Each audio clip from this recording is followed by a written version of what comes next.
Familia, bienvenidos otra semana más a nuestro canal. Para los que no estáis suscritos, tengo una mala noticia y es que cada semana cuando suba un vídeo nuevo nos va a salir. Así que ya sabéis, suscribiros y compartidlo. Hoy tengo al teléfono a una persona diferente, no es un invitado cualquiera. Se llama Juan y es militante del Partido Socialista hace aproximadamente unos 40 años. Entonces quiero hablar con él para saber dónde empieza la neutralidad y dónde acaba la convicción. Juan, ¿qué tal? ¿Cómo estás? Hola Juan Antonio, buenos días. Perfecto, pues sobre todo, muchísimas gracias por estar aquí con nosotros. ¿Tú crees, Juan, que España está mejor o está peor políticamente que hace 10 años? Esa es una pregunta que según a quien se la preguntes, pues te dirá una cosa o otra. Pero yo siempre tengo por costumbre decir, bueno, pues vamos a fijarnos en los datos. Los datos no mienten. Los datos dicen claramente que hace 10 años España tenía 17 millones de trabajadores. En estos momentos la cantidad ha subido a 22 millones de trabajadores. Es decir, que hay casi 5 millones de personas españoles que están trabajando. Por otra parte, hace 10 años, con el gobierno que había en ese momento, pues España estaba en una gravísima crisis interna con los catalanes. Todos recordamos aquellas imágenes en las que declararon la independencia, en fin, que estaban quemando trenes, estaban quemando de todo. Contenedores, aquello era una guerra, si no civil, casi casi. Entonces, eso en estos momentos no lo tenemos. Y es un momento, pues, digamos, se han llegado a acuerdos, ahora mismo se ha recuperado la normalidad. Entonces, si vamos por ahí, no hay ningún tipo de duda, estamos mejor. ¿En este momento te gustaría ser Pedro Sánchez? En estos momentos, Sí. a mí me gustaría ser Juan Ramón en todo momento. Yo no que aprecio a Pedro Sánchez, creo que no es nada fácil su posición y también te digo una cosa, le criticamos mucho en España, pero jamás hemos tenido a un presidente tan apreciado en el extranjero. Las cosas como son. ¿La política en España es gestión o es puro espectáculo? A ver, si no hay gestión, mala cosa es esa. El problema es que en España hay unos que se están dedicando a hacer gestión y hay otros que desgraciadamente se están dedicando a espectáculo puro y duro, sin importarles exactamente nada. ¿El ciudadano realmente decide algo o está todo pactado arriba? El ciudadano es el que tiene la llave de todo. No hay un solo político en este país que pueda llegar si el ciudadano no lo nombra. Otra cosa es que luego, cuando llegan al poder, se les olviden lo que prometen, se les olviden su ideología, se les olviden muchas cosas. Pero el ciudadano es quien quita y quien pone. ¿Realmente tú, en la posición que tienes como ciudadano, confías algo en los políticos? Por supuesto que confío. Por supuesto que confío en los políticos. Porque mi experiencia personal como concejal, me dice que hay muy buena gente. También es verdad que como dice el dicho popular, un garbanzo no tropea un cocido. Detrás de la política hay miles de personas que trabajan muy honestamente y en muchísimos casos sin percibir absolutamente nada. Lo que vemos en la televisión es casi lo de menos. Otra cosa es que son los que más ruido hacen. Juan, ¿por qué nos hemos acostumbrado a que los políticos nos mientan? Bueno, yo no me he acostumbrado a que un político me mienta. Yo no, por supuesto que eso no lo... Un político que me mienta y yo lo sé, y yo sabiéndolo, Pues de verdad, para mí no tiene nombre. Yo no me callo ni debajo del agua. Si yo me doy cuenta que un político me está mintiendo, lo voy a decir en voz alta y me importa tres pepinos de qué color sea el así. Lo digo como lo siento. Si las personas quieren dejarse engañar, es su problema. Hay una frase de un político que para mí es ejemplar, que es Julio Anguita, que yo creo que seas de la ideología que seas, era un político que en su momento no pasaba desapercibido. Y la frase decía algo así, como si tenemos dos partidos, el de la izquierda y el de la derecha. Si el de la izquierda te roba, vota a la derecha. ¿Estás de acuerdo con eso? No, no. A ver, yo siempre he respetado a Julio Anguita, porque entre otras muchas cosas, bueno, pues fue un referente en la izquierda, fue un referente, pero también, como tú bien sabes, tengo muchos años, he vivido todas las legislaturas que ha habido en España y conocí perfectamente la trayectoria de Julio Anguita, pero también creo que fue un gran político, pero también hay algo que nadie debe de olvidar. A Julián Guita, en un momento determinado, cuando el famoso váyase señor González, impulsado por el señor Aznar, Julián Guita no le importó aliarse con el señor Aznar y con el señor Ansón. Por eso, tal. Pero mi opinión personal es que fue un gran político. Pero todos los políticos, y no hay ninguno que esté al 100% haya hecho todo bien. Si tú estás en el gobierno y la derecha te propone hacer un acuerdo para favorecer a los ciudadanos, ¿pactarías con la derecha o te cierras? Eso te respondo muy rápidamente. He sido concejal en Anchuelo durante 6 años sin cobrar absolutamente nada, Y lo puedes preguntar. Cuando los plenos municipales, cuando yo entendía que una cosa era buena para los ciudadanos, me daba exactamente igual que lo presentara. Si lo presentaba el PP, como si lo presentaba el PSOE, como si lo presentase, que lo presentase. Si era buena para el ciudadano y mi conciencia me decía que era buena, yo lo he apoyado. Y así han sido durante 6 años. Lo puedes corroborar muy fácilmente en Anchuelo. ¿Por qué la sociedad está tan polarizada? Porque desgraciadamente están llegando personas que los tenemos que llamar políticos porque están en política, pero no son políticos. Son personas que vienen con intereses más bien espurios y con intereses que no son sanos. Entonces lo que están haciendo es llevar a la sociedad a una crispación demasiado grande, e incluso a enfrentamiento, a odio, en fin, creo que esas personas sobran en la política. O sea que para ti la derecha no es el enemigo. A ver, para mí en política no hay enemigos, vamos a empezar por ahí. Yo no tengo enemigos. Para mí la derecha son otras personas que forman grupos y que quieren, bueno, pues defender sus ideales, quieren defender sus cosas. Otra cosa es que yo no esté en acuerdo en absoluto con ellos. Para que la gente lo sepa, ¿qué es ser de derechas y qué es ser de izquierdas? Bueno, es que en eso hay muchas explicaciones, porque si nos atenemos al origen de qué era la derecha, qué era como todos sabemos, Luis XIV, rey de Francia, empezó poniendo a las personas que defendían a los trabajadores, a la gente más humilde, a su izquierda y a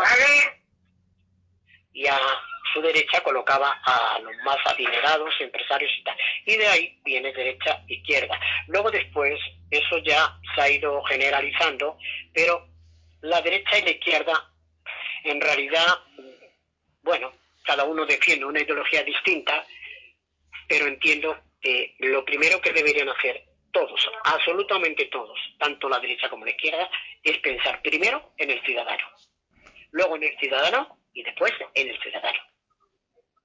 O sea que la derecha se supone que favorece más a los empresarios y la izquierda mira más por el obrero, por definirlo de alguna manera, ¿no? Bueno, esa es la teoría. La derecha apoya más al empresario, pero la izquierda no está en contra del empresario. Eso hay que dejarlo muy claro. El empresario es el que al final genera riqueza, genera prosperidad, creando empleo. Por lo tanto, la izquierda nunca puede estar en contra de los empresarios que dan trabajo y que pagan honestamente. Siempre estará en contra de los que vienen a explotar y los que vienen a enriquecerse ilícitamente. Pero la izquierda jamás va a estar en contra de los empresarios que hacen su trabajo honestamente y tratan a sus personas, a sus trabajadores, como seres humanos. ¿Por qué Pedro Sánchez ha cambiado tanto políticamente? Eres muy joven, pero la primera vez que el Partido Popular llegó al gobierno a través de Aznar, el primer día daban votos de alegría, pero al día siguiente se dieron cuenta que lo que conocemos como aritmética parlamentaria no les daba para gobernar, y entonces tuvieron que pactar con un grupo que para ellos eran enemigos mortales, como era Convergencia y Unión del señor Pujol. Pues eso le ha pasado a Pedro Sánchez.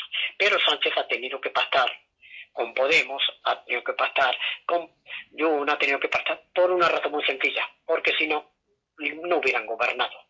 Así de claro.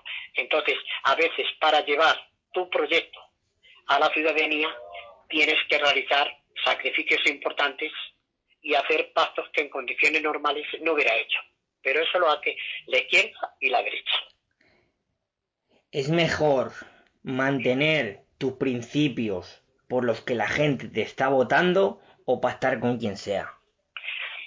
Es que esto es igual que lo anterior.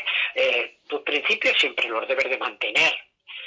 Los principios siempre los mantienes. Otra cosa es que si quieres gobernar, tienes que hacer cesiones.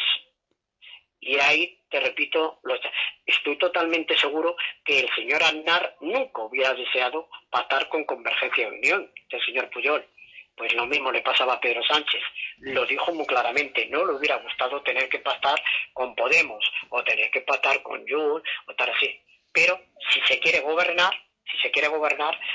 hay que hacer muchas sesiones que buena parte de ellas son difíciles de explicar. ¿El sistema favorece más a los partidos o a los ciudadanos?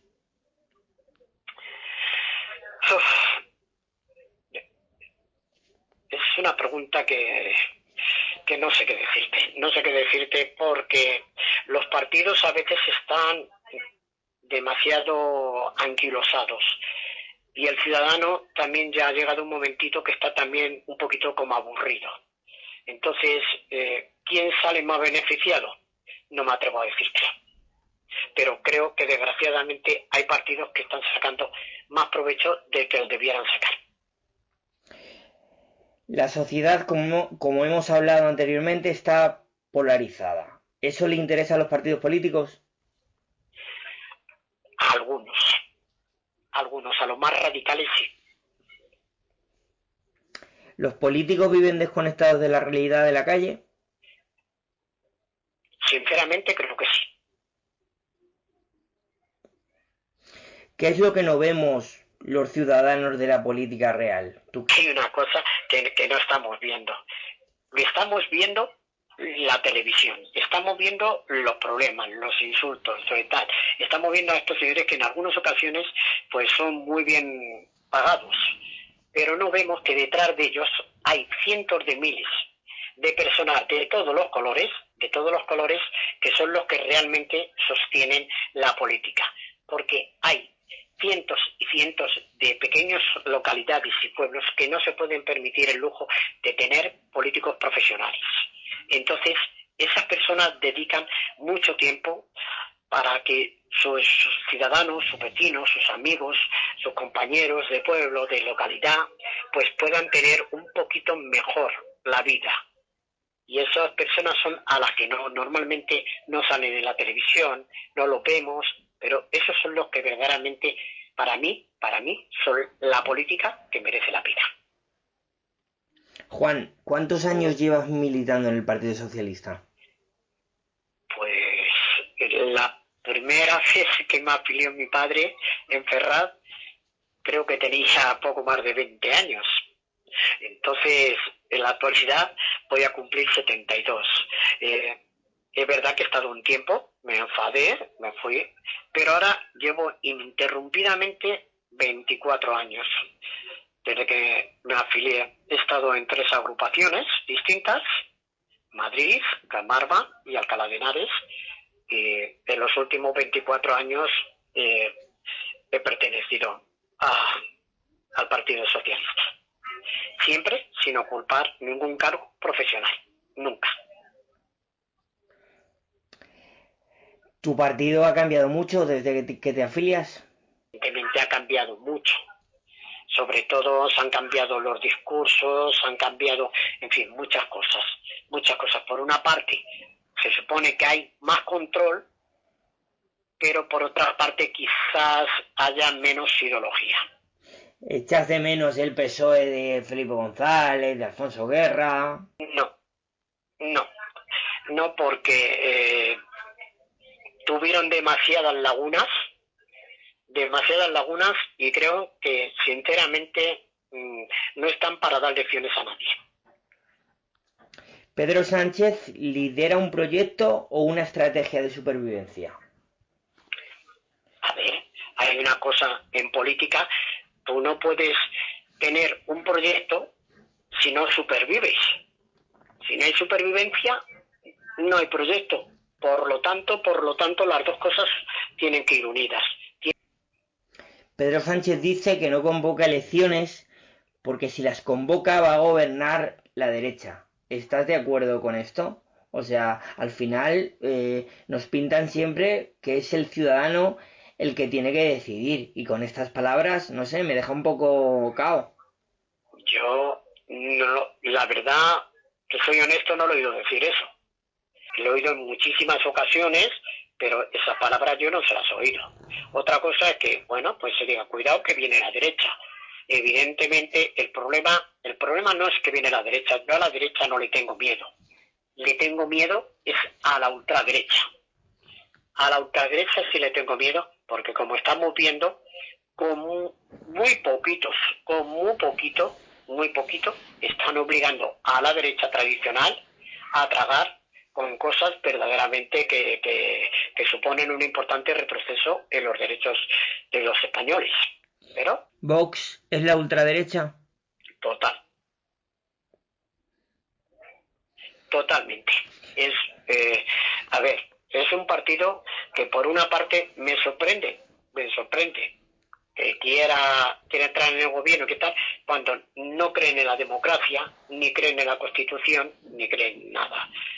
Yo, si fueran un partido normal y corriente, pues diría, bueno, muy bien, defiendan ustedes sus ideas, pero desde que Vox entró en la política española, nadie puede negar que la política española se ha degradado de tal manera que da miedo. Los insultos a la orden del día, las agresiones a la orden del día, la caza al extranjero a la orden del día, la caza al inmigrante a la orden del día. Creo, y sobre todo, están hablando de recordar a un señor que yo puedo hablar mucho, puesto que cuando ese señor murió, yo ya estaba casado. Estamos hablando de la dictadura que nadie se haga ilusiones de que fue buena, porque el que diga eso es que no la ha vivido. A la derecha no le tengo ningún miedo, no me gustará que gobiernen, les tengo respeto, tengo muchos amigos entre la derecha, pero la derecha es una cosa y la ultraderecha es otra. Cuando un partido ¿gobierna para la mayoría o gobierna solamente para su electorado? A ver, yo en ningún momento he visto que un señor que vaya al médico, sea del partido que sea, no se la atienda. Lo mismo te digo que de un padre que lleva a sus hijos al colegio Que yo sepa, no le preguntan, oiga, ¿usted vota a este partido, vota al otro? O cuando vota en un transporte público y tal. Está claro. O cuando se ha subido el salario mínimo, se la ha subido a todo el mundo. No se le ha preguntado, ¿usted vota a este partido, usted vota al otro? Lo que se vota, las leyes son para todos. Para todos. Pero es que eso es así, tanto en la izquierda como en la derecha. ¿El PSOE utiliza más ideología o más pragmatismo?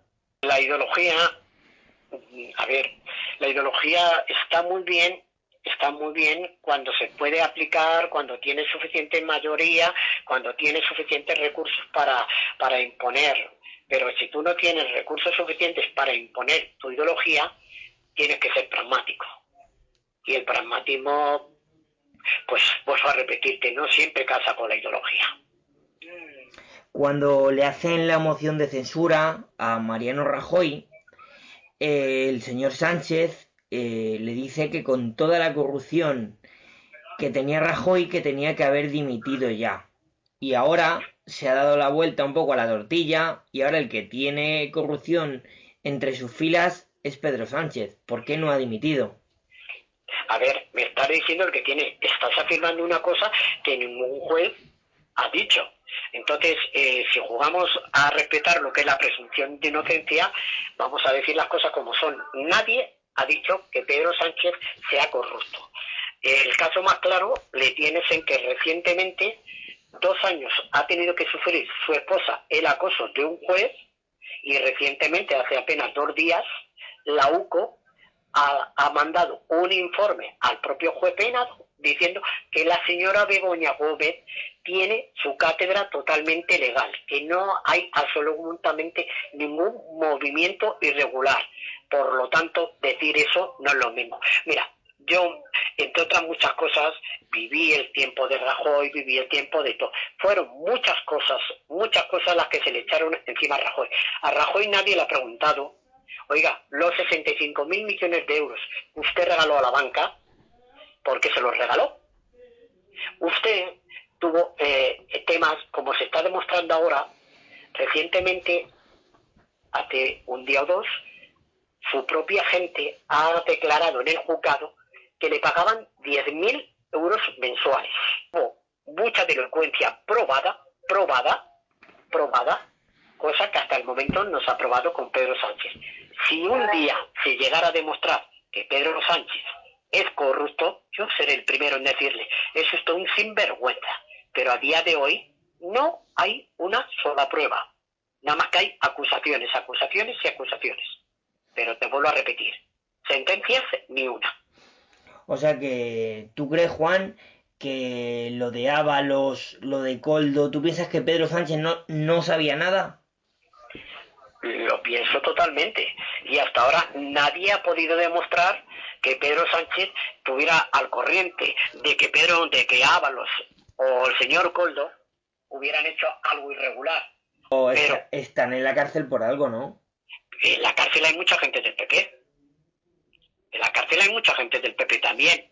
Entonces, vamos a ver, se puede estar en la cárcel por indicios, pero vamos a ver, yo no defiendo a Ábalos, ni defiendo tampoco a Koldo, que quede muy claro, porque me parece que los indicios son bastante fuertes. Pero si te digo una cosa, en el Partido Socialista, tan pronto se conoció la imputación del señor Ábalos, que en menos de 2 días se estaba fuera del partido. Eso no ha pasado con el PP, ¿eh? Eso no ha pasado con el PP. ¿Has coincidido alguna vez con Ábalos o con Koldo? Con Koldo nunca, con Ábalos sí. A Ábalos le conocí en un viaje, aquí que vino a la agrupación a dar charlas, como vienen algunas veces ministros, diputados y tal. Entonces, bueno, me llamó la atención porque parecía una persona muy cercana, muy de tal así, pero la verdad es que me llevé una sorpresa importante. Entonces creo que lo que vulgarmente se conoce como borrachera de poder, creo que se le subió demasiado a la cabeza y pasó de ser una buena persona a presuntamente a dejarlo de ser. ¿Realmente cómo funciona un partido político por dentro? ¿Cómo funciona un partido político por dentro? Pues eso habría que preguntárselo a los partidos, porque evidentemente los militantes solo somos un pequeño grano. Entonces, habría que preguntárselo a la gente que ha tenido, digamos, poder. Pero a veces, bueno, pues no funcionan todo rápidamente. No son todos los rápidos de reflejos que deberían de ser. Si pasa algo en Alcalá de Henares, por ejemplo, se supone que la decisión la toma su secretario general. A ver, en Alcalá de Henares, desgraciadamente llevamos 4 meses sin secretario general. Tenemos un mogollón enorme, porque el secretario general, pues, bueno, pues tuvo una trifulca, por decirlo de una manera coloquial, con el secretario de organización. Entonces se ensalzaron discusiones y tal. Resultado es que el secretario general y es alcalde de Alcalá de Henares dimitió. Y todo en estos momentos ni tenemos ejecutiva, ni tenemos secretaria. Así llevamos 4 meses pendientes de una gestora que se constituyó, va a hacer 3 meses ahora, que es la que está gobernando y la que se supone que debería de facilitar las cosas para que los militantes nombremos a un nuevo secretario general, a una ejecutiva y digamos lo que queremos. Pero desgraciadamente esto se está dilatando más de la cuenta y creo que en Madrid no están valorando el tremendo perjuicio que eso le está costando a la agrupación socialista en Alcalá de Henares e incluso al mismo partido. Ahora mismo, ¿quién toma las decisiones importantes? ¿El partido o el líder? El partido. No hay, un líder que tome decisiones de una manera unilateral es un dictador, así de claro, como suena. Ahora mismo, dentro de la agrupación de Alcalá de Henares, ¿hay libertad de opinión? Total. En la agrupación de Alcalá de Henares, de la que tengo el honor de ser miembro desde hace ya un buen número de años, hay libertad absoluta de opinión. Otra cosa es que los militantes, muchos militantes, nos hemos revelado porque no queremos que ninguna gestora nos dirija ni diga cómo tenemos que hacer las cosas. Entonces, estamos pidiendo, a través de manifestaciones, a través de los diarios, a través de reuniones, que la militancia sea la que decida su futuro, la que diga quiénes quiere a las personas para que le dirijan en un futuro, quiénes quiere que sean sus candidatos a la alcaldía, sus concejales, su ejecutiva o su secretario general. Eso es lo único que estamos diciendo. No queremos que nadie nos lo imponga, y mucho menos desde ningún despacho. ¿Tiene mucho peso los intereses económicos en la política? Por supuesto. Sería de verdad muy ingenuo pensar que los grandes no influyen. Las grandes economías tienen mucho peso, pero no de ahora, de siempre. Entonces, bueno, eso. Otra cosa es que ese peso lo ejerzan de alguna manera irregular. Yo entiendo que no, pero también entiendo que a veces bordean mucho las cosas y bueno, pero las grandes economías, todos sabemos que no hacen nada gratis. ¿Los pactos son traición o necesidad? Evidentemente necesidad. Te lo he dicho antes, ni el señor Aznar en su momento le agradó pactar con alguien que consideraban, sino un enemigo prácticamente, un adversario peligroso, como fue Convergencia y Unión, el señor Pujol. Tuvieron que pactar, porque si no, no gobernaban. La aritmética parlamentaria dice que no gobierna el que gana, sino el que mayores apoyos parlamentarios recibe. Y eso le pasó al señor Aznar, su PP, que tuvieron que hacer pactos con los independentistas catalanes, igual que los ha tenido que hacer Pedro Sánchez. Si no, no hubieran gobernado. Y así están las cosas, y mientras no se cambie ese sistema por otro que decidan que sea mejor o que impida esto, las cosas son así. ¿Tiene que haber líneas rojas a la hora de pactar? A ver, si son líneas rojas, no hay quien las toque. Las líneas rojas están ahí y no se puede jugar. Con las líneas rojas no se puede jugar. Entonces, cualquier partido que tenga líneas rojas y así, si las traspasa, estaría engañando a sus propios militantes. Ya puede ser de izquierda, de derecha, de lo que sea. ¿El Partido Socialista se ha podemizado? No, en absoluto. Hubo un momentito que hubo que pactar porque los señores de Podemos acercaban una serie de apoyos que se necesitaban para gobernar. Pero eso no significa ni que Podemos se haya pesotizado o que el PSOE se haya podemizado, en absoluto. Pero siempre, bueno, cuando se hacen cosas así, se buscan líneas de unión y se complementan. Esa es la única manera de sacar adelante los proyectos en los que tienes que pactar con la gente. ¿Quién tiene más poder, los políticos o los grandes grupos económicos? Yo no estoy capacitado para respondértelo, pero sí tengo muy claro que los grandes grupos económicos tienen mucho peso en la política. Y si los grandes grupos económicos deciden boicotear a una opción, se lo hacen pasar muy mal. Lo tengo muy claro. Si fueras completamente honesto, que sé que lo eres, ¿qué es lo más sucio que tiene la política española? Gracias por eso así. Yo tengo dos puntos de vista ahí. Uno que es el primero de todos.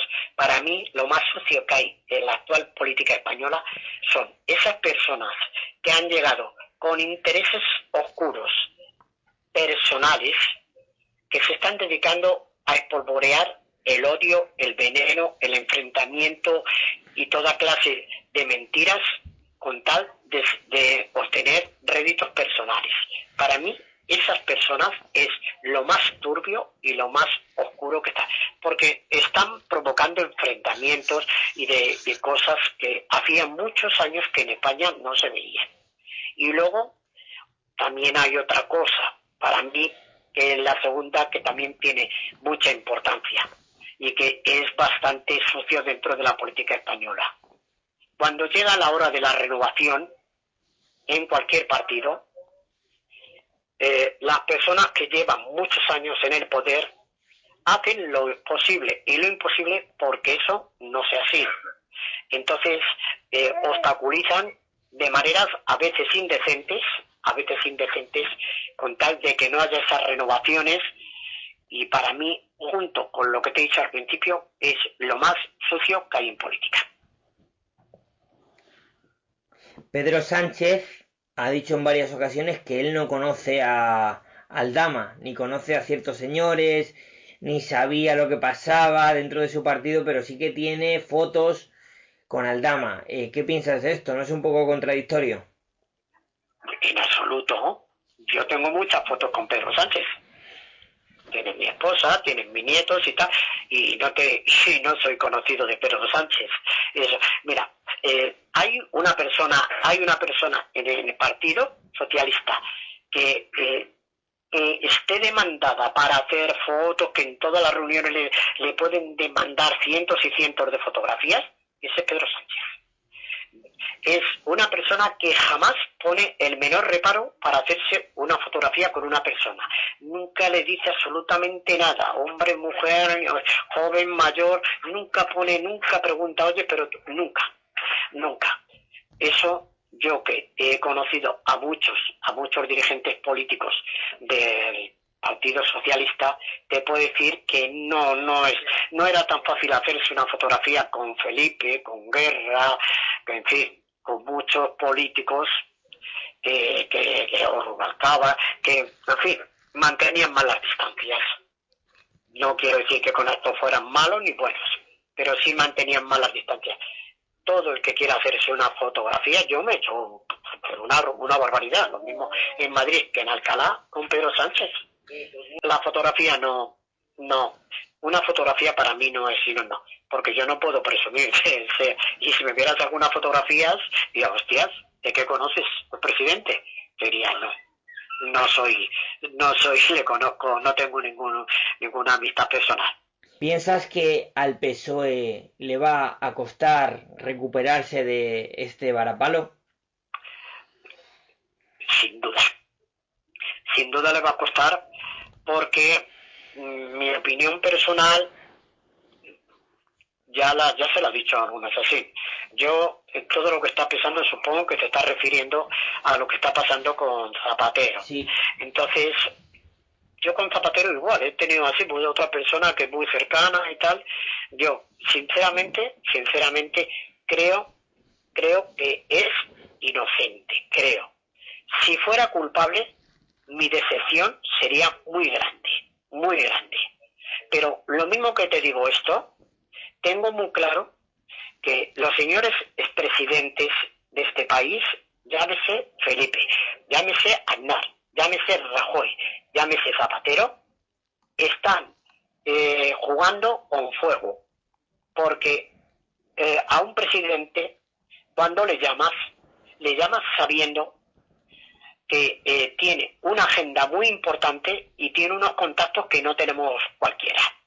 Entonces, se les están pagando cantidades enormes por apenas charlas y tal de ratitos. Eso no significa que sean corruptos, porque la ley lo permite. Pero también te digo una cosa, creo que éticamente no me gusta. A mí no me ha gustado nunca eso, porque si ya les damos 75.000 euros todos los años, una vez que han dejado de ser presidentes, para que puedan vivir con dignidad, que tengan su coche, su chofer, que tengan sus guardaespaldas, creo que todas estas cosas no benefician el buen nombre de nadie. Y creo que eso hay que regularlo antes de que... Y sinceramente creo que Zapatero no ha hecho nada que no estén haciendo ni Felipe, ni Rajoy, ni Aznar. Lo digo con el corazón en la mano. Si ha hecho algo indecente,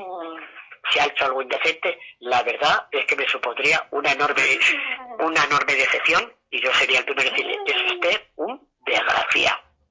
Zapatero siempre se ha definido como una persona que defiende la democracia. ¿Por qué defendía el régimen de Venezuela? A ver, Zapatero lo que defendía era que hay una cosa que creo que no recuerdas. Zapatero fue el único que le dijo a Chávez en su momento, cuando le faltó el respeto a Aznar, eso que está usted diciendo no es cierto. El señor Aznar ha sido presidente de España, y usted no tiene por qué faltarle el respeto. Eso se lo dijo, no sé si lo sabes, se lo dijo Aznar Zapatero a Chávez antes de morir en una reunión iberoamericana, en la que estaba también presente el rey emérito. Entonces, Zapatero lo que se le ha considerado es un excelente negociador, se le ha considerado una persona que tenía tratos con personas muy allegadas en Venezuela o muy allegadas en otros sitios, pero a Zapatero también hay que recordarle por otras cosas. Por ejemplo, fue el que fundó la UME, fue el que la ley de la LGTB, también. Es que fueron tantas cosas, que decir uno o dos, pues no. Pero Zapatero ha sido un presidente que nadie debe olvidar, el único presidente de todos los que ha habido hasta ahora que no ha tenido un solo ministro imputado en corrupción. Eso nadie lo puede negar. Y ha estado en los 8 años que estuvo al frente del gobierno español, no tuvo ni un solo caso de corrupción.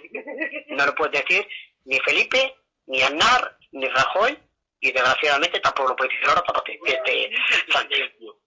Bueno, a ver, mirándolo por ese lado de corrupción, eso sí es cierto, las cosas como son. Sí es cierto. ¿Y tú piensas que Zapatero es inocente? A ver, lo pienso y lo deseo. A ver, lo pienso y lo deseo. Lo contrario para mí sería una enorme decepción. Una decepción enorme sería si en un momento determinado se demuestra que Zapatero sí se ha corrompido, pues la verdad es que sería una decepción muy importante. ¿Por qué decirte que no? Pero sería también el primero en pedir que se tomaran las medidas que se tengan que tomar contra cualquier persona que ha hecho algo indecente. Pedro Sánchez la ha cagado con la pandemia, la ha cagado con Filomena, la ha cagado con lo de Valencia, la ha cagado con lo de los trenes. Aún así, ¿para ti es el mejor presidente de la democracia española? A ver, vamos a puntualizar una cosa. Pedro Sánchez, con Filomena, se te olvida una cosa. Filomena fue una tormenta muy grave, muy grande, que las comunidades autónomas, que son las que tenían las competencias, no hicieron nada y no se dieron nada. Lo mismo pasó con la Dana. Con la Dana pasó exactamente igual. Se avisó al señor Mazón, se le avisó a la comunidad valenciana y tomaron medidas, tomó la universidad, tomaron medidas todos, pero estos señores no tomaron ninguna medida. Pepe, sí, todos sabemos que mientras la gente se estaba ahogando, él estaba en el ventorro de cachondeo. Por eso es inculparle a Pedro Sánchez de algo que la competencia la tenían la comunidad valenciana, que es cuando menos ilógico. Y lo que estás tú diciendo, la pandemia, ¿cuántos países en el mundo mandaron a sus ciudadanos a casa sin poderlo? Prácticamente la gran mayoría. Gracias a eso se evitó a que la pandemia se convirtiera en una salvajada de muertes. Por lo tanto, decir una cagada, eso es un poco que por supuesto que no estoy de acuerdo. Eso no, porque no es cierto. Gracias. Eso sí. Y claro, es un presidente que ha tenido que lidiar con una guerra en Ucrania, con una guerra en Irak, con una pandemia que costó millones de muertos, con una Dana, con una tormenta salvaje y tal. ¿Dónde estaban los señores del PP para echar una mano en ese momento? No había ninguno. Todos se caquearon. Y no tienen más que ver que cuando a ellos les ha tocado tema del Prestige, pues la liaron en Galicia. Cuando les ha tocado la Dana, la han liado en Valencia. En fin, vuelvo a repetirte que decir que la ha cagado, sinceramente creo que no. La habrá cagado en otras cosas, porque si lo que me preguntas es que si pienso que es el mejor presidente, bueno, ha hecho cosas importantes, pero también creo que podía haber hecho las cosas un poquito mejor. Pero sobre todo, te voy a decir una cosa que hasta ahora no había dicho. Creo que como presidente ha estado bien, como presidente de España. Sin embargo, como presidente del Partido Socialista, pues se ha descuidado un poquito en el tema orgánico y otras personas quizás las ha dejado demasiado carrete cuando no lo merecían. Y esas personas pues le están haciendo daño al partido. Si tuvieras que hacerle una pregunta a Pedro Sánchez, sabiendo que te la va a contestar, ¿qué le preguntarías? Evidentemente sería un poquito egoísta y le preguntaría por un tema de aquí de Alcalá de Henares. Porque no nos están dejando a los militantes que decidamos nuestro futuro. Pero evidentemente, igual que te digo eso, él no es quien tiene que decidir. Quien tiene que decidir es la gestora que Madrid ha nombrado y el Partido Socialista de Madrid. Son los que tienen que decidir. ¿Ser de izquierdas es un orgullo? Para mí sí. Ser de izquierdas y ser decente. Y presumo de ambas cosas. Lo mismo soy un poquito más, como estoy haciendo viejo, un poquito engreído, pero a día de hoy nadie me puede mirar a la cara y decirme, has hecho una golfada. En 6 años que he estado en el ayuntamiento de Anchuelo, invito al que quiera a ir allí, a preguntar, a sacar datos míos. A ver, nada en absoluto. Siempre puse por delante a los vecinos y siempre está. Y estuve 2 años ayudando en el gobierno y otros 4 años en la oposición. Invito a que pregunten qué tal. Y me sentí muy feliz porque hice muchos amigos, porque aquí la gente es muy buena gente y es un pueblo muy bonito. Pequeño, apenas tiene 1.100, 1.300 habitantes, pero es un pueblo muy, muy sano, un pueblo muy bonito y con una gente muy agradable. Lo siento, Juan, por volver otra vez a hacerte esta pregunta, pero yo creo que, bueno, tú eres una persona que sales, que ves la realidad de la calle y hay muchos socialistas que echan de menos ese partido, su partido de toda la vida, que era de centro izquierda, que no era un partido excesivamente radical, y ahora esas personas tienen la sensación de que su partido se ha vuelto un partido totalmente radical, que pacta con los independentistas, que pacta con ETA. ¿Qué les dirías a esas personas? O sea, para que volvieran a votar otra vez al Partido Socialista. Hombre, lo primero que diría una cosa, no digamos cosas que no son ciertas. ETA, si alguien puede hablar de ETA, es el Partido Socialista que acabó con ETA en la época de Rubalcaba. Eso que nadie lo olvide. La lacra que fue ETA, porque fue una lacra que yo la he llegado a vivir muy cerca, pero muy cerca. Te voy a decir, ETA fue una lacra, una banda asesina, pero ETA fue el Partido Socialista el que consiguió que desapareciera y que entregara las armas. Eso es irrefutable. Y por lo tanto, eso de que pactamos con ETA, por favor, entonces estaríamos diciendo que el Partido Popular, como está pactando con Vox para el gobierno, y el partido de Vox tiene una ascendencia así, va bien, bastante radical, pues que están, y quien fundó el Partido Popular fue el señor Fraga Iribarne, ministro de Franco, el Partido Popular, que es un partido franquista.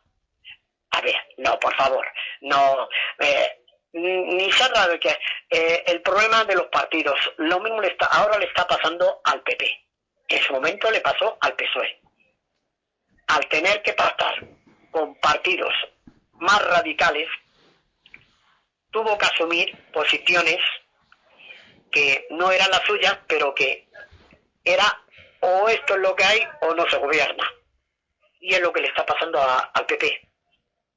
Esto es lo que tienen, que está suponiendo retroceso en los derechos, o no gobiernan. Así de claro, y lo están haciendo, y lo están moviendo todos.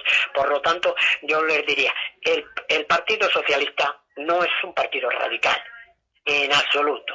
Otra cosa es que en momentos determinados ha habido que llegar a acuerdos que nos gustaban más bien poco, pero era la única posibilidad que teníamos de gobernar. Repito, como la tiene ahora el PP. Si no fuera por los acuerdos que ha llegado con Vox, no gobernarían en Extremadura, ni en Aragón, ni en Castilla-La Mancha, ni en muchos sitios, ¿me entiendes? Y ahora lo estamos viendo también como negocian en Andalucía. Por eso te digo, ¿son partidos franquistas por eso? No, pero han tenido que ceder en sus posiciones. Antes eran más de centro, estaban más centrados, tanto el PSOE como el Partido Popular, pero al irrumpir en la política Podemos y Vox, pues lógicamente sus posiciones han sido, al necesitarse sus votos, se han apartado un poquito más del centro. Pero de eso a que se han radicalizado, creo que no. Los jóvenes no tienen derecho ni tienen posibilidades a una vivienda digna y prácticamente están en la misma habitación que su compañero de piso. ¿Estas personas deberían votar al Partido Socialista? Por supuesto que siempre voy a pedir el voto para el Partido Socialista, pero además a esas personas les voy a recordar que las competencias en vivienda no son del gobierno. Las competencias en vivienda hace muchos años que están traspasadas a las comunidades autónomas, que son quienes tienen todas las competencias. Dicho eso, yo soy el primero que reconozco que el gran fracaso de la política en general, tanto del PSOE como del PP en España, es la vivienda. La vivienda es el gran fracaso y algo que debería hacernos esconder la cabeza debajo de la tierra. Los jóvenes hoy en día no tienen prácticamente ninguna posibilidad, no ya de comprar, sino de alquilar. Se están alquilando las casas por precios bestiales. Incluso estamos viendo como ya hasta las habitaciones empiezan a tener precios abusivos. Eso no puede ser. Se necesita una política de vivienda ya, pero ya, consensuada entre todos los grandes partidos, pero sobre todo entre los dos mayoritarios, PP y PSOE, para llegar a un acuerdo y que los jóvenes puedan empezar a poder pensar que la vivienda no es un lujo inalcanzable. La vivienda tiene que ser lo que la Constitución dice, un derecho. Y todo lo demás es un rotundo fracaso de la democracia. La vivienda es lo único que garantiza el futuro de todas las personas y el poder tener una familia como Dios manda y una familia en condiciones. Lo demás es todo tontería. Cuando los jóvenes tienen que estar con sus padres prácticamente casi de por vida, eso significa que el fracaso ha sido bestial. Y por eso, tanto las comunidades, que repito, son las que tienen las competencias en vivienda, y el gobierno central, se tienen que sentar ya, pero ya, y dar una solución a ese problema, porque es el mayor fracaso que hemos tenido en la democracia en muchos años. Porque el PSOE, cuando recibe un ataque, hace alusión o al PP o a la dictadura? Porque eso lo hacen todos. Eso lo hacen, desgraciadamente eso lo hacen todos. El PP hace lo mismo. El PP lo primero que llama al PSOE, que si comunista, que si tal, que si y tal. Eso lo hace. Eso desgraciadamente es una mala práctica. Es una mala práctica que tienen por costumbre hacerlo todos los partidos. Pero eso no me parece muy razonable. No me parece muy razonable que se haga, porque en el fondo es reconocer, dar una respuesta. Pero te repito, desgraciadamente nos hemos acostumbrado a que lo hagan todos los partidos, porque el insulto está a la orden del día y en vez de dar respuestas es más fácil criticar. ¿Consideras que has sido crítico con tu propio partido y has asumido cosas que no están bien y las has criticado? Por supuesto, ¿no? Por supuesto que soy crítico y he sido crítico, y sobre todo lo que he sido consecuente con mis ideas. Te vuelvo a repetir, he estado 6 años como concejal en Anchuelo, y lo puedes preguntar. He votado a muchos proyectos del PP porque consideraban que eran buenos para la ciudadanía. Yo no les preguntaba, ¿esto es que lo habéis hecho vosotros? Porque lo habéis hecho vosotros ya. No, vamos a ver. Yo allí no tenía, el único compromiso era conmigo y con la ideología de mi partido y tal, pero a mí nadie me ha dicho en ningún momento me ha dicho, esto tienes que pensar, esto tienes que votar o esto tienes que hacer. No, yo he sido consecuente, y si he tenido que votar una propuesta del PP, pues la he votado sin ningún problema. Y allí hay muchísimos, si lo puedes preguntar, allí a todos. Y aquí en Alcalá, sí he tenido que decir, señores, esto no se hace así, no. Recientemente, pues no me ha importado sacar una pancarta cuando una diputada madrileña del PSOE vino aquí a una celebración. Y salí en algún que otro medio con una pancarta, votando en contra. En la vida hay que ser consecuentes. Y estoy siendo muy crítico con lo que ha sido la dirección del partido en los últimos 20 años, pero muy crítico. muy crítico, lo cual no quiere decir que no sea constructivo. Por supuesto que la crítica, si no va acompañada de una crítica constructiva, no. La crítica destructiva, no. Destruir por destruir, no. Hay que construir y hay que pensar que detrás de hoy viene mañana y que detrás de una lluvia grande siempre termina saliendo el sol. Juan, hay mucha gente que probablemente el año que viene no vaya a votar porque esté desencantada, porque no cree en la política, porque piensa que son todos iguales, que todos nos van a robar. ¿Qué mensaje le mandarías a esas personas?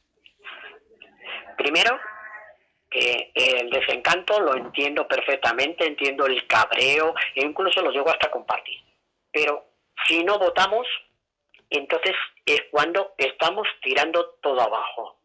El ciudadano tiene derecho a votar. En este país no es obligatorio el voto, pero el derecho al voto tiene una responsabilidad, que las personas que elijamos serán las que van a decidir nuestros destinos.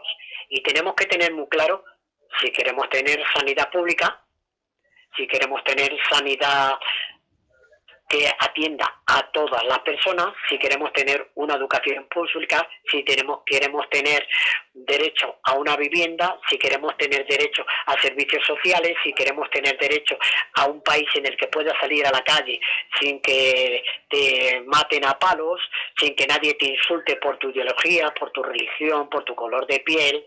Todas esas cosas las tenemos que tener en cuenta. Y entonces yo le invito a todos aquellos que piensan que todos son iguales, no, voten ustedes. Voten ustedes al que crean en conciencia, porque yo siempre voy a pedir el voto para mi partido, pero voten ustedes al que crean en conciencia.